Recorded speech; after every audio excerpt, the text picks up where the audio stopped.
Welcome to Novara Live. Coming up tonight, Trump has threatened yet more war crimes in Iran, this time with swear words.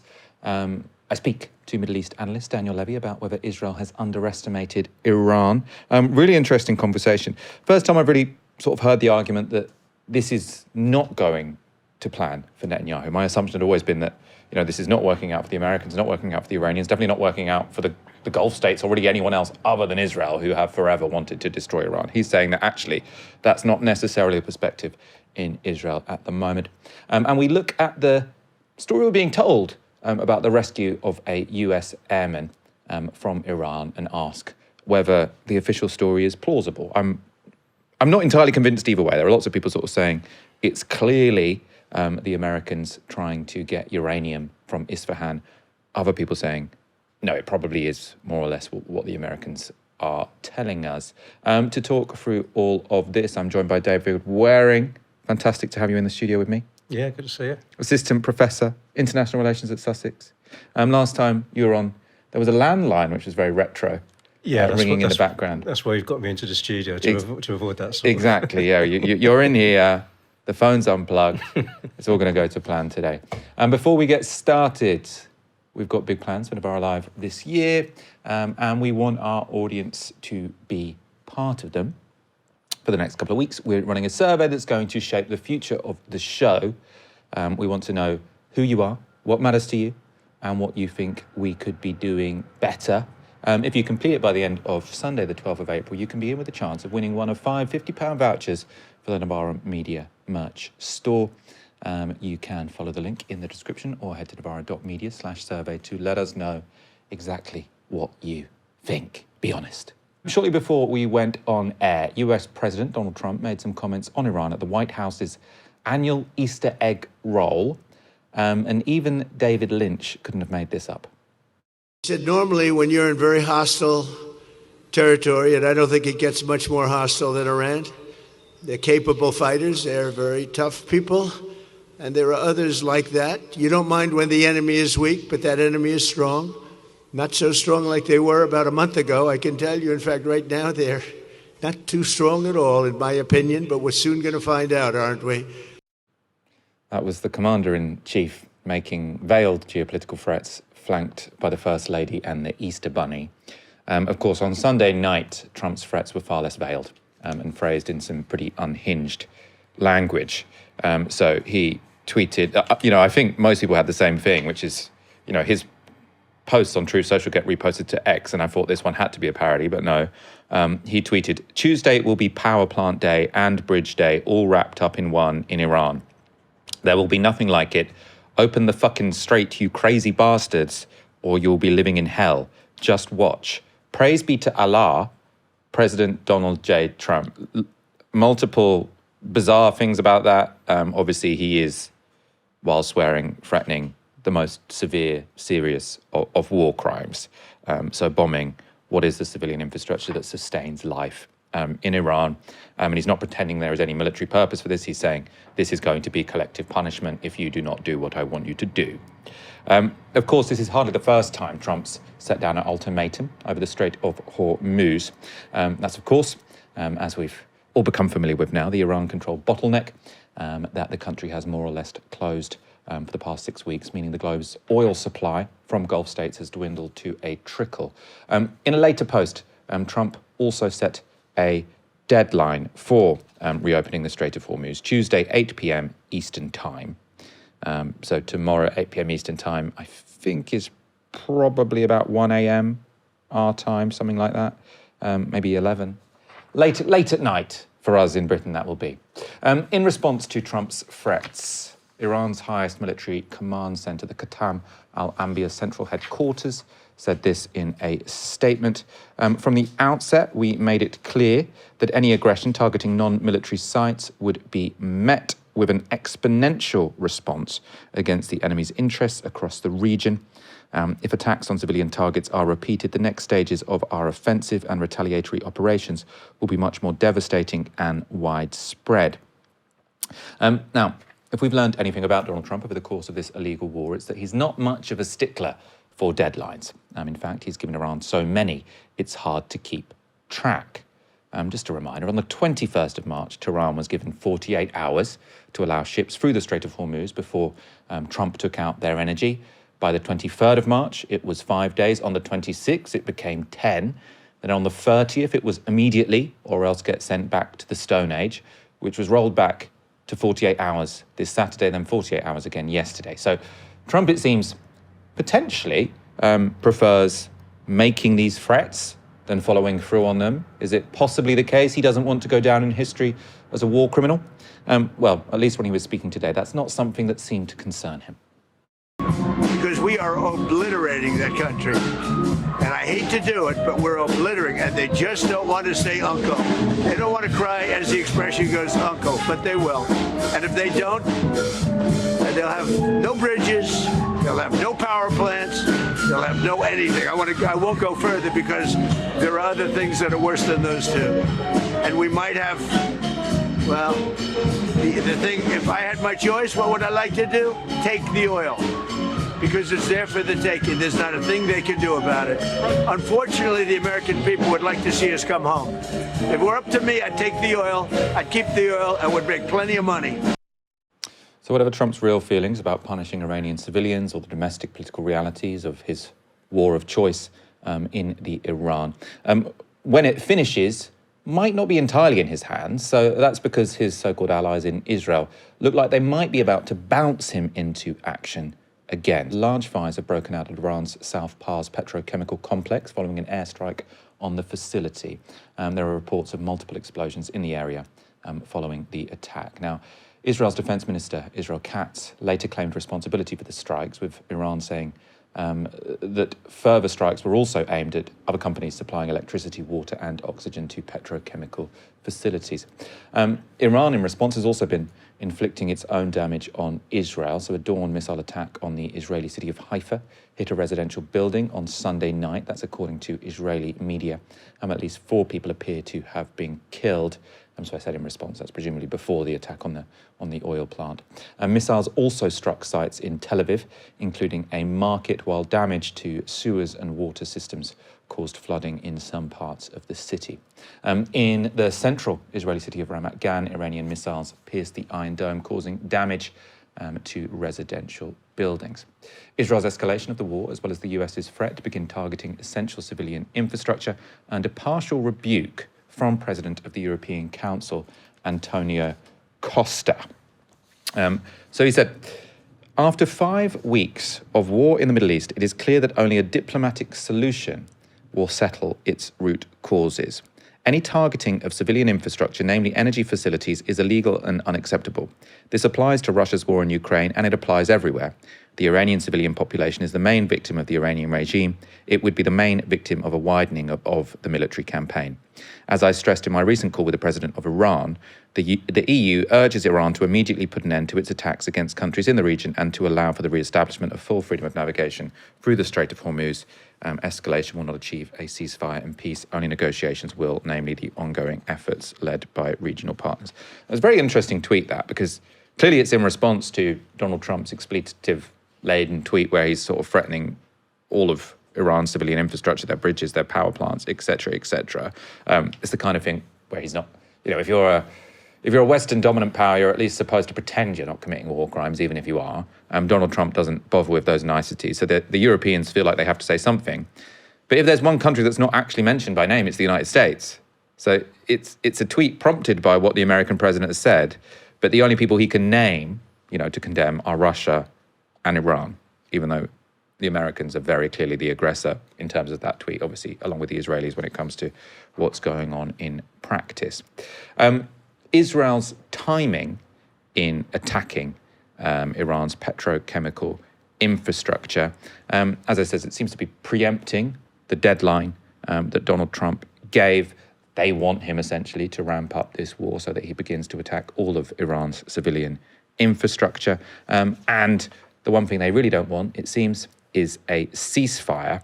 And earlier today, there were signs that a ceasefire could be on the table. So Reuters reported that the US and Iran had both received a 2-stage plan proposed by Pakistan to end the war. The first phase would involve a 45-day ceasefire, as well as the reopening of the Strait of Hormuz, with the second phase leading to a permanent end to hostilities. That would also involve Iranian commitments not to pursue nuclear weapons in exchange for sanctions reliefs and the release of frozen assets. Now, so far, neither side seem especially interested. Donald Trump declared the proposal a significant step, but not good enough. Iran was more specific in its reasons for rejecting it, saying it would need to include an end to regional hostilities, a protocol for reopening the Strait of Hormuz, reconstruction and the lifting of sanctions, so more comprehensive. A former advisor to Mohammad Bagher Ghalibaf, who is Iran's speaker in parliament, said this about the ceasefire plans. A temporary ceasefire benefits Pakistan, Turkey, Egypt and America and harms Iran. It's astonishing that they even dare to raise such a thing. So it does seem, David, the West, America, Israel, are quite keen on the idea of having a 45-day ceasefire because then you can get some oil out of the Strait of Hormuz. You can probably, stock up some of your strategic reserves, and then presumably, if you're America and Israel, you go back to war. So the Iranians are saying, we've currently got you in a chokehold. We're not going to let you go just so you can attack us again in 45 days. The only way you're going to get any oil out of the Strait of Hormuz is if we have some sort of permanent peace. Seems fairly reasonable. Is that your interpretation of what's going on here? Yeah. I mean, I don't know if I want to put it as crudely as to say they're winning, but they're definitely doing better than the Americans are. And so, I mean, why would you want to give your opponent a breather? I mean, in terms of their strategy, they've got the Americans in the chokehold, they've got the global economy in the chokehold, they're intensifying the pressure, and this alleviates the pressure on their adversaries. Yeah, I mean, they seem extremely confident. The fact is they've taken a lot of quite heavy hits, the Iranians, in terms of bombing, in terms of loss of leadership, and for all the surprise and that people have got about how well they're doing, we shouldn't lose sight of that. They are suffering. But, at the moment, a strategically sort of sensible thing to do from their point of view, I'm not saying it's morally good, but a strategically sensible thing to do from their point of view would be to not accept a ceasefire proposal like that. They want the guarantee that we're not going to be attacked again, and they want the ability to reconstruct their economy. And you can see them holding out for that for quite a while. How significant do you think it is to have Donald Trump, effing and blinding in a tweet where he's threatening to explicitly commit war crimes? I mean, I saw on the internet this week, because on Twitter, X, whatever, everyone always shares those New York Times headlines where they're pointing out that they use the passive voice when it comes to sort of Israel or American crimes, Palestinian killed in air fight, Iran says. Whereas this time they didn't make any bones about it. They said Trump threatens war crimes in, filthy language tweet or whatever. So it seems like people aren't bothering to dress this up anymore, and the media and sort of the liberal establishment has no choice but to say, okay, no, this is not just something that's being, it's not just some lawyers say these could be war crimes. They're saying the president is threatening to commit war crimes against Iran. And it seems, slightly significant that people aren't beating around the bush anymore. Oh, definitely. I mean, we've had this guy for 10 years now in terms of being in the public eye as a politician. And, I mean, I was shocked. I had to check 2 or 3 times to see if it was real. It's a step up even for him. And he's obviously rattled. I think that's the scary thing about it. He's obviously rattled, desperate. It's not working. His theory of the world is if I just keep pummeling people, eventually they'll submit to me. And not only has that not worked, did that not work for the first 3 days of the war, because he probably thought it would be over in 2 or 3 days. It's not working even now when he's making these, really blood-curdling threats. And he doesn't know what else to do, so he's panicking, And that's concerning for all of us, because what would he do in this state of panic? I'm still not ruling out the possibility that he deploys a tactical nuclear weapon. And even short of that, he can do a lot of really severe damage that the world economy doesn't come back from for years and years and years. So I think people generally are shocked, and the sane washing has to go out the window at some point, and this would be the point where it stops, I think. Yeah, I mean, it is still so gentle. I mean, you're still not having any Europeans properly come out and condemn it. I mean, maybe the Spanish, but it's all sort of this is not our war. Obviously, they can use our bases. I'd prefer them not to use a tactical nuke against the Iranian. But it's this is really, if you're not going to come out now and say this is serious, it's time to pull the emergency cord, right? Yeah. Maybe it's going to cost us a little bit. Maybe we'll have to, strike it out alone, and he's going to threaten that NATO will withdraw from Europe. Maybe all these things create some difficulties. But the guy is very close to just wiping it, or saying he's wiping a country of 90 million people off the map, and not making bones about it. So I think now would be the time to be a little bit more brave. Let's go to our interview now, though. Daniel Levy is a Middle East analyst who was a former negotiator for Israel during the Oslo process. 6 weeks into the war, I spoke to him. That was earlier today. And I began by asking him what he thought was the significance of Israel targeting Iranian petrochemical plants. What we've seen throughout this is that quite often Israel would dictate the pace of ascending up the escalatory ladder. And so Iran would respond in kind. It threatened to do so. It has done so on several occasions. And that would further burn even the prospect of any off-ramps. And one could probably with significant justification, see the attack on the petrochemical facilities in Iran in that light. Obviously, most crucially, when this war started, but also as it's gone along, Iranian gas fields, Iranian oil depots early on.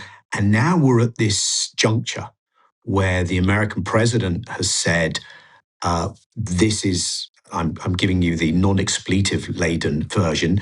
This is what we're going to do next. And Israel may be preemptively trying to make sure that is what, in fact, happens. I think Netanyahu sees this in many respects as the longer he can keep America in destroying stuff, the more he advances Israel's goal in this war. And given that anyone, even a trained psychologist, would struggle to understand what the US strategy is and what the US is up to. In key respects, it's Israel driving this war. And Finan O'Toole had a piece really early on, and he said, America doesn't have a story or a narrative. The story, the narrative of this war is Benjamin Netanyahu's. And in key respects, there's a sense in which this is a proxy war where America is the proxy. And without suggesting there is no American agency, because I don't think that's the case, there is Israeli strategy and there is not American strategy. And that's the context in which one should see this. Just to be explicit about what you imagine sort of Israel's plan to be in terms of this particular attack on this petrochemical plant. So Donald Trump has set this deadline. He said, if you don't open the strait by 8 p.m. on Tuesday, I'll attack all your power plants. Many people expect that Donald Trump wants to walk this back. What the Israelis are doing is preemptively attacking civilian infrastructure in Iran to try and coax them, I presume, into a retaliatory attack against the Gulf states allied with America. And so then Donald Trump can say, oh, well, now the Iranians are bombing all this energy infrastructure in the Gulf. We actually do have to go and bomb all of theirs. So it's sort of, is Israel trying to coax Iran into an action which will then provoke an American counter-reaction? So I want to go one level deeper maybe in that, because yes, a lot of this is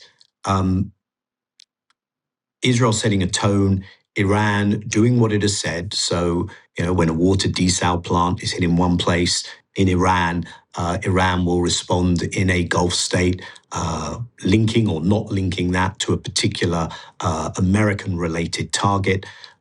When the metal factory in Iran was hit, and Iran has said, and quite often it's been able to follow up on what it's been saying, that if you do X, we will do the equivalent of X, and it has been able to do so. So if Iran does that, and this is therefore prolonged, you are further along the path of what Israel wants, which is maximum destruction, maximum state collapse, chaos, anarchy in Iran, if it can achieve that. And if not, well, at least more has been destroyed. So let's get as many hits in. In fact, in the Israeli media, they're saying that the first set of target bank of intended targets inside Iran has been exhausted. So this is explicitly now about state infrastructure degradation. And America is, of course, with the media comments, interviews, Truth Social postings of Trump, being explicit about what it intends to do next. So I'm not so sure that Israel has burned the off-ramp, but it is trying to, and it is continuing down this path.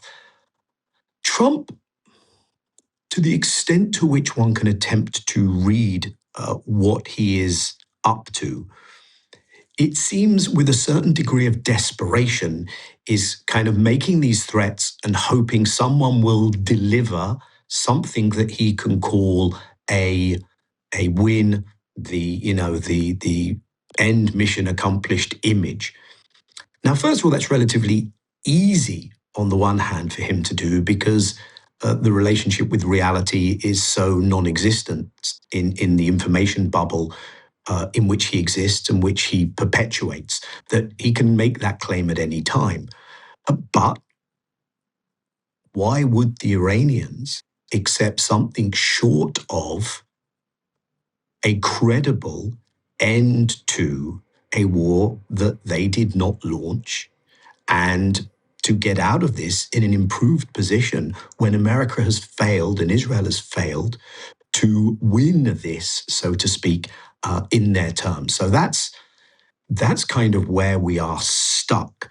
And let's just be clear, alongside Israel's consistent effort, its push, its determination to keep this going and to escalate, you also have those voices in Trump's little information bubble.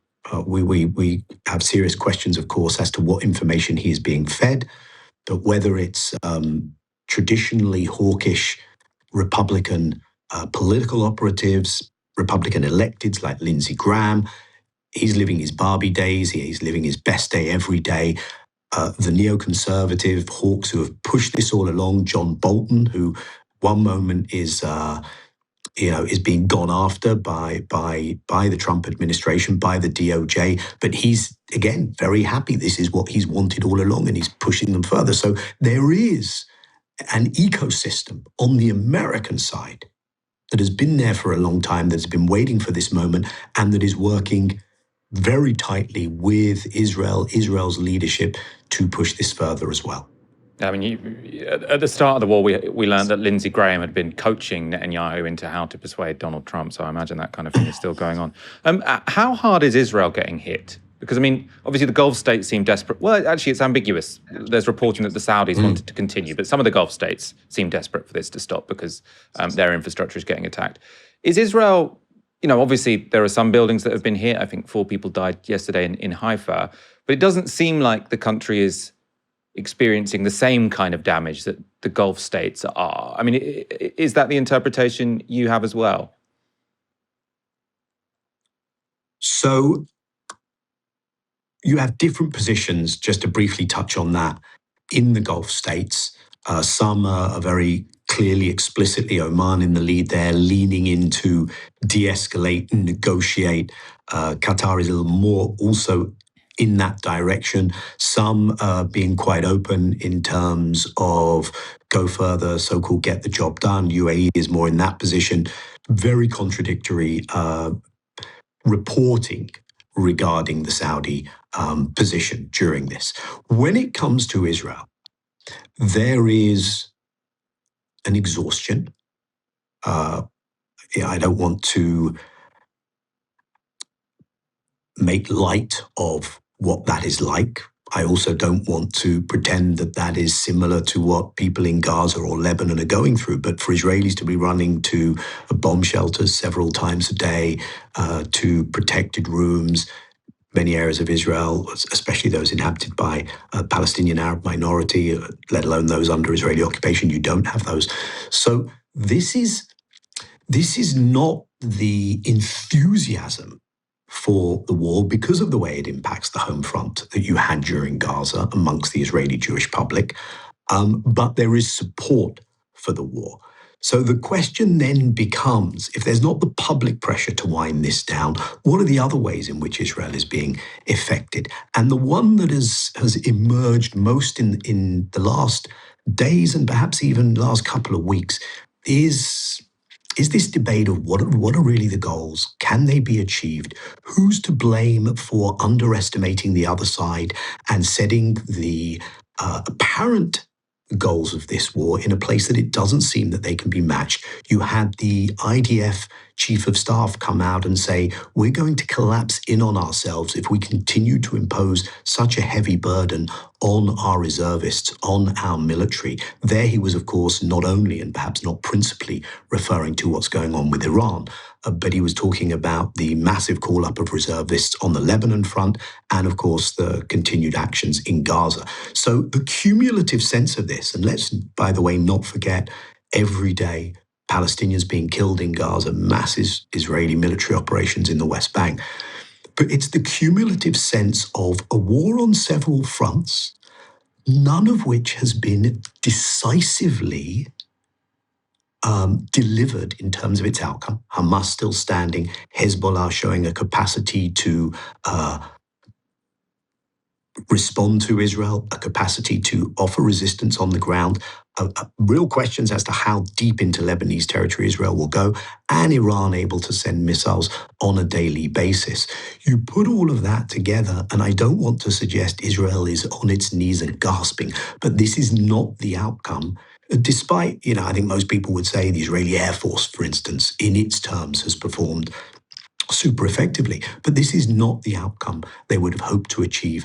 And that word quagmire is beginning to emerge, especially in discussions on what's happening on the Lebanon front. So if you put all that mix together, you're not seeing Netanyahu improving his political position in the polls. You're seeing those questions being asked, but you do still have an overwhelming, if not exclusive, reliance on military outcomes and an Israel which still has nothing to say and nothing to put forward in terms of any kind of realistic political, diplomatic way forward in the region. And of course in Israel, where in the Zionist dominant political camp, at least there's no real opposition or anyone saying here's a different way forward, which doesn't primarily rely on our military. Yeah, that's interesting. Actually, it's the first time I heard that it isn't really going to Israel's plan and that they are sort of also struggling. The analysis I've been hearing so far is that sort of Netanyahu is the only one benefiting from this. Everyone else is completely screwed. But you're saying that, it's not quite that simple. No. Look, there's not a single poll which is showing that Netanyahu, if one takes political outcomes as mattering for him, there's not a single poll which is showing him having advanced massively, because Israelis are looking round and saying, wait a minute, week 6, and we're still every day going to the bomb shelters? You told us in June that Iran's capacity had been decimated.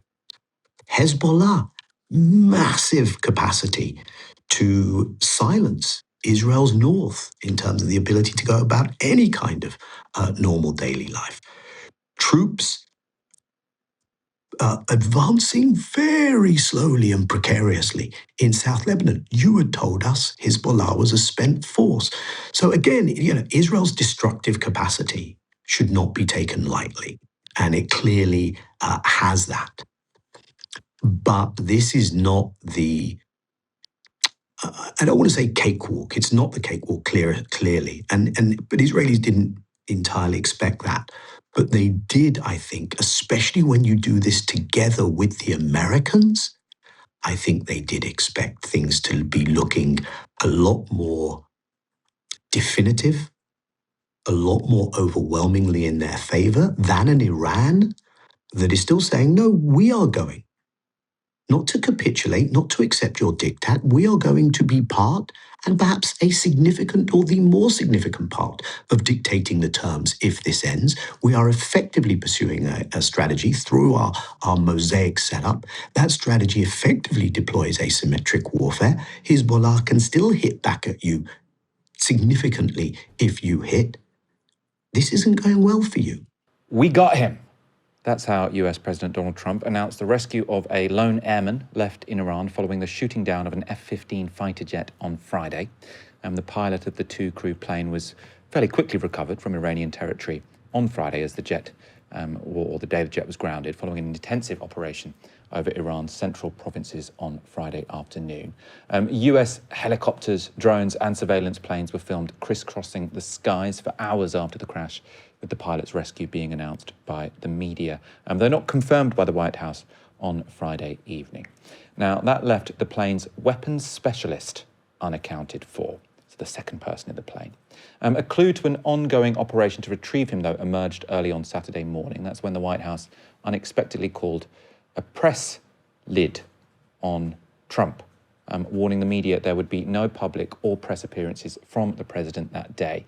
We now know that it was in that period that the US military was undertaking a pretty daring rescue operation. That's at least according to the briefings from the White House, one that seemed straight out of Hollywood. So how did it all unfold? Well, it's not known exactly where the F-15 came down on Friday, but it's thought to have been over Iran's Khogiluya and Boya Ahmad province in the west of the country. Now, we think that because it's there that the province's governor offered a reward to any residents successfully capturing either of the two airmen. It was also in the neighbouring Khuzestan province bordering Iraq and close to Kuwait, where US bases are stationed, that rescue aircraft were filmed on manoeuvres on Friday. Khogiluya and Boya Ahmed province is very mountainous, with Iran's Zagros mountain range running diagonally through it, and includes the country's highest peak, Mount Dena. And it was in that terrain and reportedly injured that the downed weapons specialist found himself. So the pilot had been rescued, the weapons specialist hadn't. This is from a report in the New York Times, sort of explaining how this all played out. They say, on the ground in Iran, the downed officer's mission boiled down to two words: evasion and survival. Surrounded by potential enemies, he hiked up a 7,000-foot ridgeline and wedged himself into a crevice where he hoped he would be safe until American forces found him. This is from US military officials. Battered by the force from his ejection, so that's the injection from the plane when it was crashing, the weapons officer waited. He knew that both US and Iranian forces were racing to find him. Air Force fighter pilots and weapons officers are equipped with beacons and secure communication devices for coordinating with their rescuers, but they are trained not to signal their location constantly and to restrict use of the beacon, which can be spotted by the enemy. Again, this is what military officials said. So you've had the pilot who's been rescued. You've got the second person in the plane, who is the weapons operator, who, according to this account, has managed to sort of climb up a ridge in a mountain, wedged in a crevice, and putting out sort of various signals to say, I'm here, but without trying to notify the Iranians, who would have captured him, and he would have become a prisoner of war. About 14 hours after the F-15 had been downed, US officials finally picked up the signal from that beacon. What followed appears to have been an elaborate and fast-moving mission to retrieve him. So once his location was known, the mission was quite violent. So this is from Air and Space Forces magazine. US MQ-9 Reaper drones protected the crew member by striking Iranian military-aged males believed to be a threat who got within 3 kilometers of the airmen. A person familiar with the operation told Air and Space Forces magazine. So striking, of course, means killing.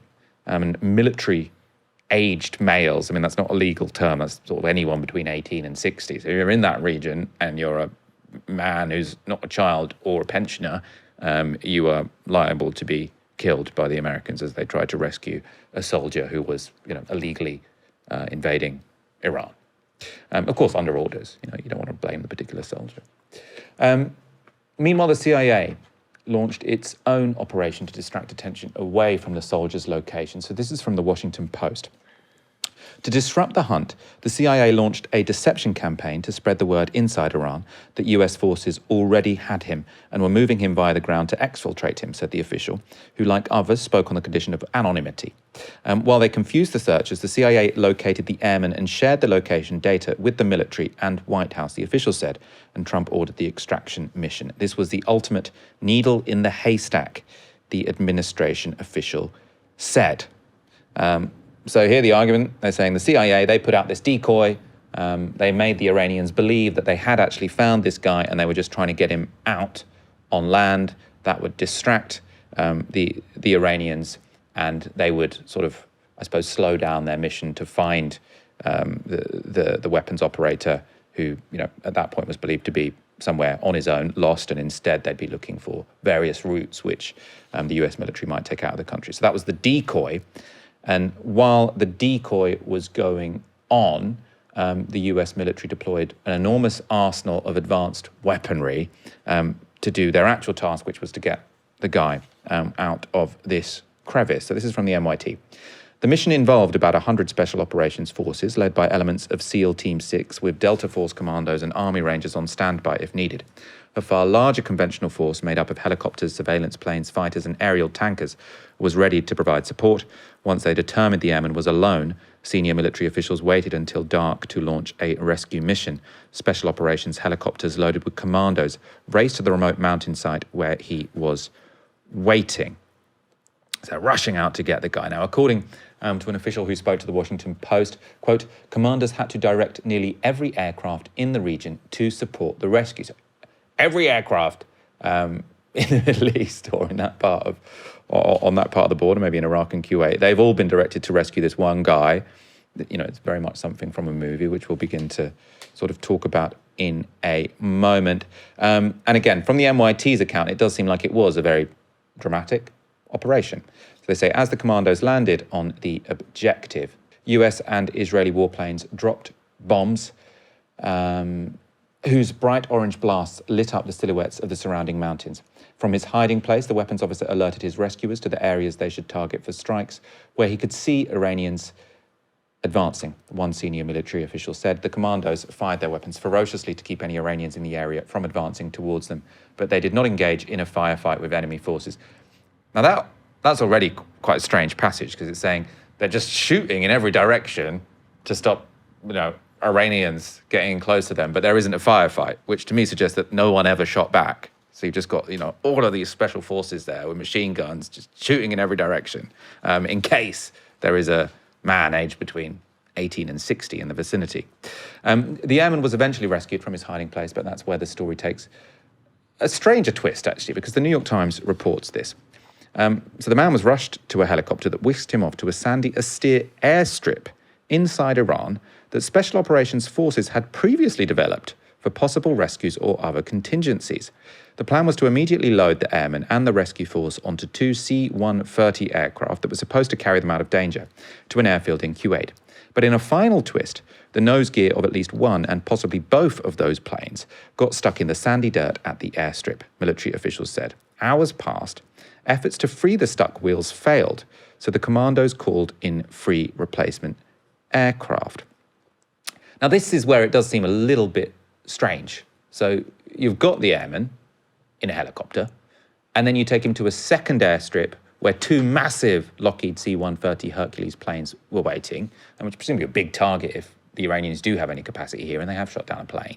So you might wonder, why don't they just fly him by helicopter, as they did with the pilot who was rescued on Friday? It's unclear why that wasn't possible. I mean, I think they said that the helicopter on Friday had been shot at, so maybe they thought this was sort of safer. The other question, how did they get stuck in the sand? So these giant, incredibly expensive planes got stuck in the sand, whereas the free replacement aircraft seemed to have no problem taking off. I suppose they're slightly different aircraft, or if they know that there was sort of sand by that point. It's not just planes that seem to have got stuck, though. So shortly after the mission, Iran released this footage showing the burned out skeletons of at least two of those Hercules cargo planes, and between 2 and 4 MH-6 helicopters. So the Iranians have claimed responsibility for the destruction. They've said, we destroyed all of this American hardware, and they're claiming that as a bit of a victory. The American story, though, according to Washington, is it was the Americans who destroyed their own equipment. So all of this American equipment has ended up inside Iran to rescue this one person, and then the Americans have destroyed it. So this is according to the New York Times. Eventually, the commandos and the injured weapons system operators were reloaded onto free, newly arrived replacement aircraft. After the rescue team left, American warplanes bombed the 2 disabled planes and the 4 helicopters rather than let them fall into Iranian hands. Again, so I suppose the sort of the explanation, if you take this at face value, is that they could only go in with the helicopters because that's how you get the guy, but they didn't want to go back on the helicopters because the helicopters are sort of easy targets if they get shot at, and so they go in these planes that presumably can go a bit higher. Another element that's weird, though, is what they were doing in this region in the first place. The location of the wreckage is around 150 miles to the northeast of where we think the airman was rescued. So it's in the opposite direction to Kuwait, where the rescue mission was supposed to conclude. So one would imagine you'd sort of go in, get the guy, and then go as quickly as possible out of Iran. Instead, it looks like they moved further into Iran towards Isfahan. That's a name that might sound a little familiar. Isfahan is the site of Iran's nuclear technology and research center, and it's where Iran is believed to be storing most of its 900-pound trove of enriched uranium. The Washington Post recently reported that in late March, Donald Trump asked the military to develop a plan to seize that stash, one involving commandos on the ground. Now, if you wondered where the airstrip came from, that's in the very first paragraph of that Washington Post report we just showed you. So they say the US military has given the president a plan to seize nearly 1,000 pounds of highly enriched uranium in Iran that would involve flying in excavation equipment and building a runway for cargo planes to take the radioactive material out, according to two people familiar with the matter. So to sum up all the loose ends there, you've got a handy airstrip near a nuclear facility the Americans have already built. That's not something we were told before, right? This idea that, the Americans have built an airstrip inside Iran. Now, obviously, that would be controversial because we're told this isn't a ground invasion, this is an air war. Trump doesn't want to really tell the American public that we've actually got loads of troops inside Iran. But if they have this pre-existing airstrip, then presumably there are people on the ground who had built that in the country. You then got this massive operation involving 100 commandos and multiple aircraft, much of which ended up hanging around near the nuclear site in Isfahan for many hours because they got stuck in the sand.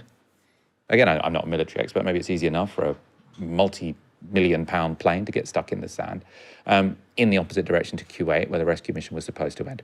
Now, you'd also expect that kind of site to be pretty well guarded by the Iranians. So Isfahan, if there's anywhere that the Iranians are going to be defending, it's going to be Isfahan, right? Where they got all their nuclear weaponry. And yet it was the US military that's supposed to have blown up its own aircraft. Iran's foreign ministry is saying that something else happened. Its spokesperson to Al Jazeera said this: the area where the American pilot was claimed to be present in Kogaluya and Boya Ahmad province is a long way from the area where they attempted to land or wanted to land their forces in central Iran. The possibility that this was a deception operation to steal enriched uranium should not be ignored at all. David, what's your sort of interpretation of what's happened here? I suppose from where I'm standing, the one thing that is clearly unusual or where the American story, I think where the mainstream media isn't putting enough attention is why was there this American-built airstrip near the nuclear site in Isfahan, right? We've already seen briefings that this was one of the plans. It exists. No one seems to be suggesting it was built in the last 48 hours. So that's unusual. Obviously, I feel like I'm not really in a position to judge whether this was a genuine, legitimate rescue of two downed pilots. Why were they in the region in the first place is the question. Or whether this was covering up. I mean, people are suggesting that this was an attempt to do a little ground invasion, have a special operations where they get the enriched uranium, but it was, it didn't go to plan. And so they had to sort of go away and, with their tail between their legs. And then this is the story which makes it sound like, they got victory out of the jaws of defeat. What's your interpretation of what's gone on here? I mean, this is all really fog of war. And it's very difficult to... Well, you can't give a definitive account as to what's happened. You can only speculate, which I hate doing in these situations like this. I think there's no reason not to believe that an American plane was shot down and two airmen needed to be rescued. When it comes to them destroying their own aircraft, I mean, maybe it's the case that the rescue attempt went sideways and the Iranians did destroy those aircraft and the Americans are trying to put a gloss on it. I mean, there's no way of knowing. Similarly with Isfahan, I mean, clearly that's an option they want to have. going in and taking the enriched uranium. And if they want to have that option, then presumably they create that option before Trump issues the order by creating this airstrip. And then they've got that as a contingency. So it's not out of the question to me that they might then use it for this rescue operation. But I mean, as I say, it's very fog of war. This is the sort of thing where my instinct is always, I'm going to put a pin in that and come back to it in a few weeks where I've got more information. And there's going to be a Hollywood movie about it before then, probably. Of course. People in the comments saying Iran doesn't have nuclear weaponry. I apologise if, when I was ad-libbing, I suggested they did. I should have said enriched uranium, because they don't have a nuclear weapon. They have enriched uranium. In the story I read out some parts of the New York Times there, you'll have noticed it was hardly straight down the line fact-based reporting, read like a movie script at times. On Sky News, military analyst Sean Bell also said the quiet part out loud. Why are we concentrating on one jet and one aircrew? Well, it's because tactically it's not really significant, but strategically, if Iran manages to find the aircrew first, then the danger is we go down a path which we went down in the Gulf War when Flight Lieutenant John Peters, how we had him on earlier, you know, he was paraded propaganda and it touched the whole world, and it suddenly brings a human dimension to the war. Well, that is crazy, right? This war began with a girls' school getting bombed, potentially 160 students being killed, but that didn't give the war a human dimension. It only gets a human dimension once two soldiers who were, you know, part of the invading army. Now, again, I don't want to blame the people who are part, you know, the decision that was made has been made in Washington and Tel Aviv. The people who've joined the army haven't necessarily, you know, decided that they want to conduct this illegal war. But why does it only get a human element when a literal soldier risks becoming a prisoner of war? By the way, a soldier becoming a prisoner of war is not an outrage. That's sort of what happens in war. I would say that actually, you know, when a legal invasion takes place, you kind of want soldiers to become prisoners of war, because that means the illegal invasion isn't going very well. People who sort of say, well, I didn't agree with the war starting, but now it's started, I want the Americans to win. Why? Like, I want the Americans to lose. That doesn't make me a fan of the Iranian government. But I think that, you know, if the Americans sort of feel like they've come out victorious here, the big danger is that they try and do something like this again. Also, I don't want them to succeed in their objective, which seems to be to, well, they keep saying it, to put Iran back to the Stone Age. David, I did find that guy on Sky News fairly shocking, sort of saying this puts a human element to this war. Yeah, no, that's really striking use of language. I think I read earlier 1,600 civilians have been killed in Iran up till now, according to one estimate. And we're talking about, I mean, the number is probably higher than that. And of course, there's Lebanon as well. And this has been going on for 5 weeks, 6 weeks, indiscriminate attacks on civilian targets. A state which has just committed genocide is a leading protagonist in this war.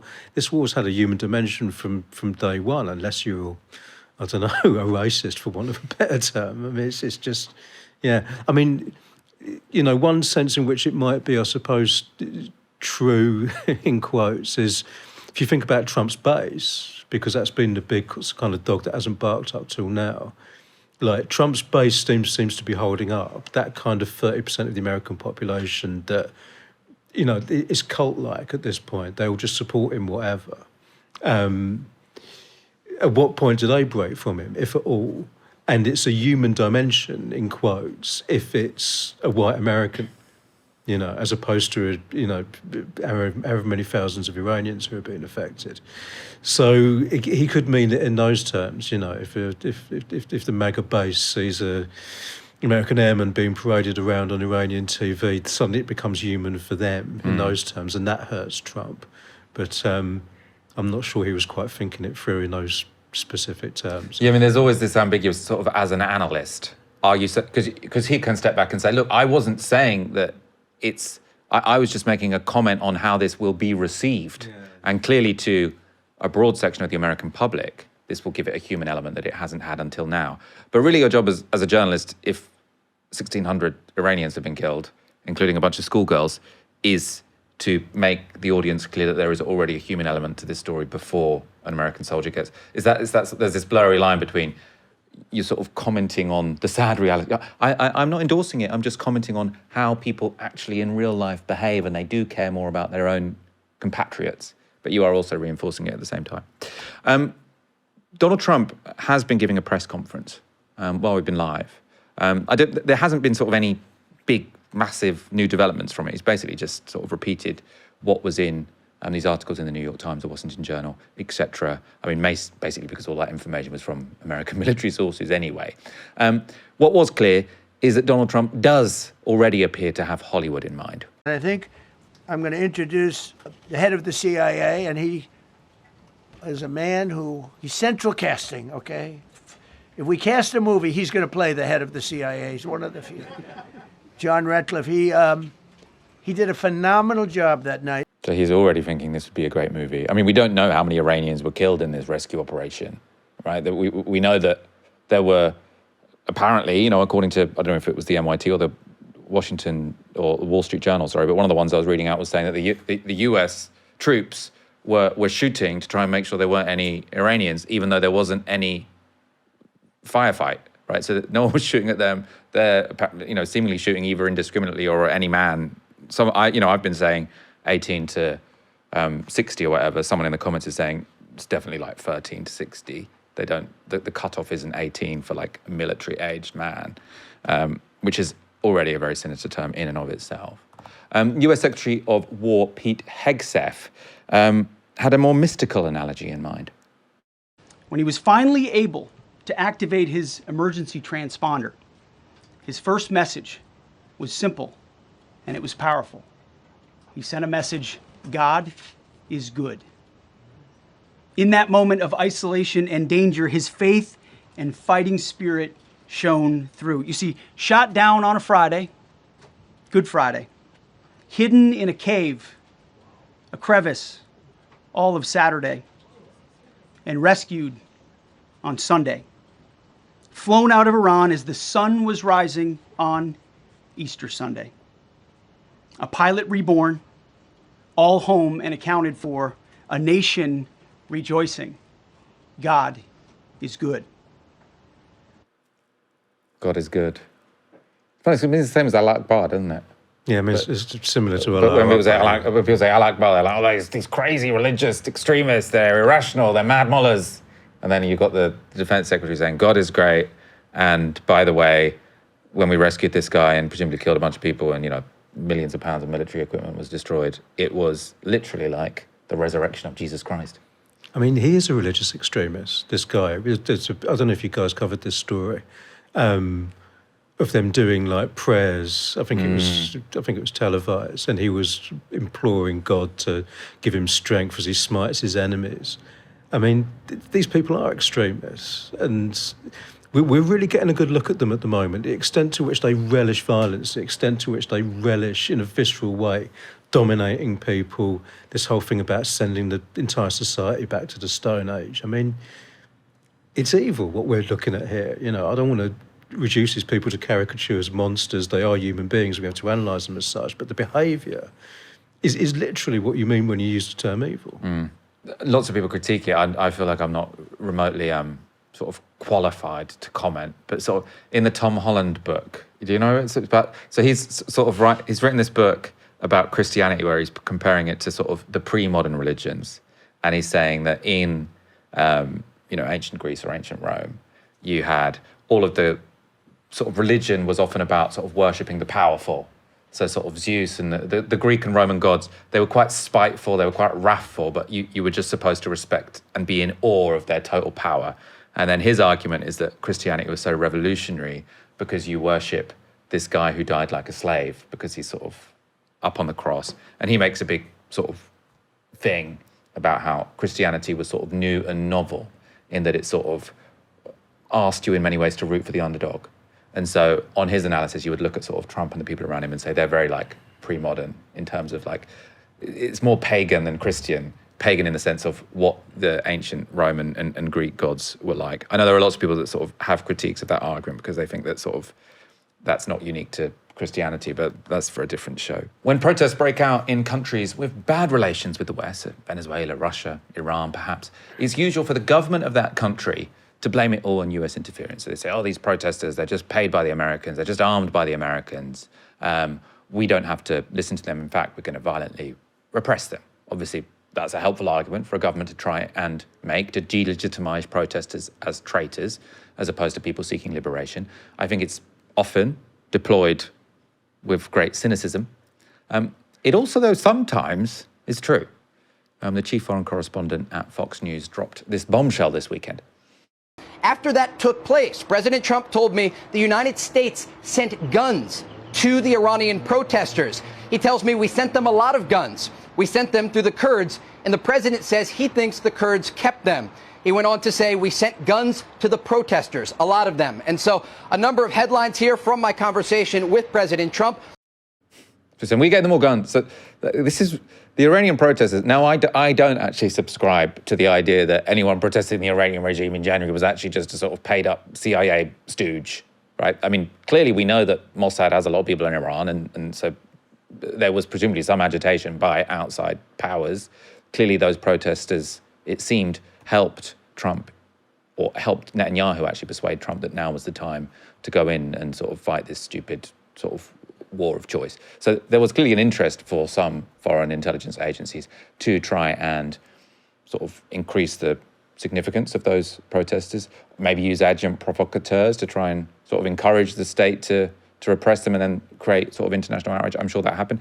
I'm also absolutely certain that there are loads of people who took part in those protests who are very, very brave people who want freedom, who want more economic security, right? So dismissing them all as sort of American stooges, I think is wrong.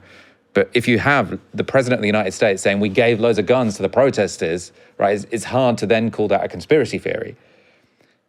Trump followed up today with more comments to the press about US military support for the Iranian opposition. They don't have guns. You know, we sent some guns, but the group that was supposed to give, which I said would happen to my people, I said it, I called it exactly. We sent guns, a lot of guns. They were supposed to go to the people so they could fight back against these thugs. You know what happened? The people that they sent them to kept them because they said, what a beautiful gun, I think I'll keep it. So I'm very upset with a certain group of people, and they're going to pay a big price for that.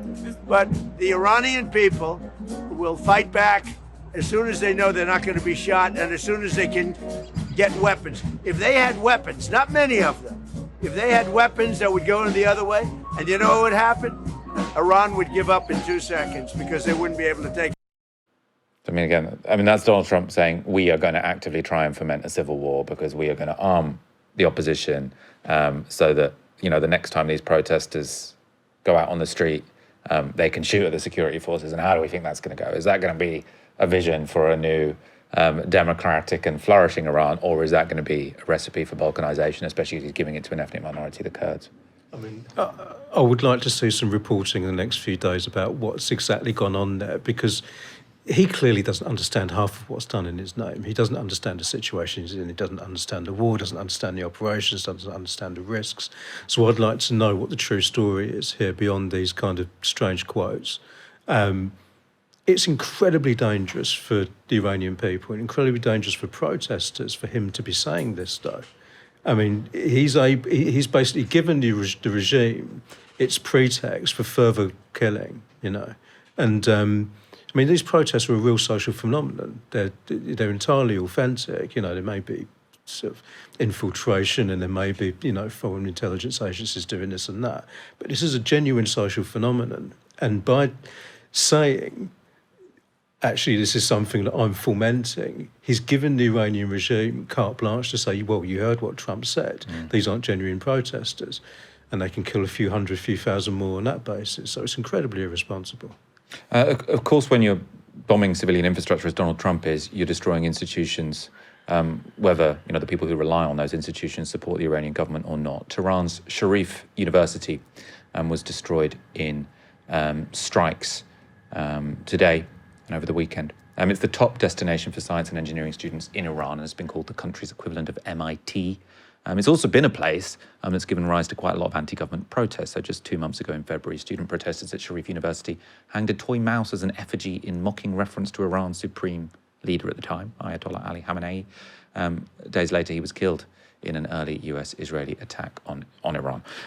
So, I mean, there's lots of comments I've sort of seen reporting. Reported in the NYT, there were some people who, was connected to that university there are still some sort of Iranians, especially outside the country, who are very gung-ho about, keep going, we want to take out this entire regime so we can bring in Reza Pahlavi or whatever, who was saying, yes, the university was dual use. I mean, every university is dual use, right? Every university in America also does research that will be useful for the military. That doesn't mean you can just go bomb MIT. I mean, MIT does loads of military research. Yeah. So that doesn't mean you get to bomb it. But also, actually, lots of the reporting has been sort of speaking to people associated with the university who are saying, we were protesting the Iranian government 2 or 3 months ago, but this is not what we want. This is not what we wanted, basically. When we were protesting the Iranian government, our hope wasn't that the Americans would come and bomb our university. Yeah, I mean, it just takes me back to the start of the war and all those people on the right who were reflexively supporting it and invoking the well-being of the Iranian people in doing so, in the sort of reflexive belief that A, America would be able to deploy its military might and simply get what it wanted within a few days, and B, that this would be a liberation for the Iranian people. I mean, yeah, it just takes this reflexive assumption that the West are automatically the good guys and they want the liberation of people around the world.